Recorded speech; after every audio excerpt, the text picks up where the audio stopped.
शांगला हमले के असल मुल्जिमान को कानून के कटहरे में लाएंगे। वज़ीर दाखिला मोहसिन नकवी की चीनी हुक्काम को यकीन दहानी। मोहसिन नकवी की चीनी सफारत खाने आमद, तहकीकात के लिए चीन से आई हुई खुसूसी टीम से मुलाकात, अब तक की पेशरफ से आगाह किया।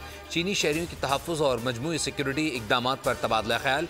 वफाकी वज़ीर दाखिला चीन के सफ़ीर से भी मिले, तहकीकात से मुताल्लिक़ तफ़सीलात शेयर की।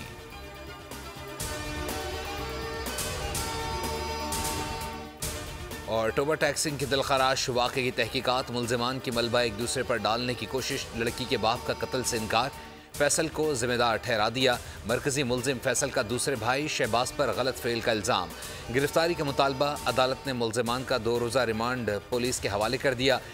पुलिस 4 रोज़ बाद भी नामालूम मुल्ज़िमान का सुराग लगाने में नाकाम। वीडियो बनाने वाला शहबाज और भाभी सुमेरा भी शामिल तफ्तीश।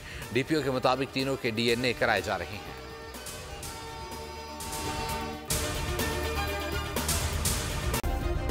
सब्सक्राइब करें और बेल दबाएं ताकि कोई खबर रह न जाए।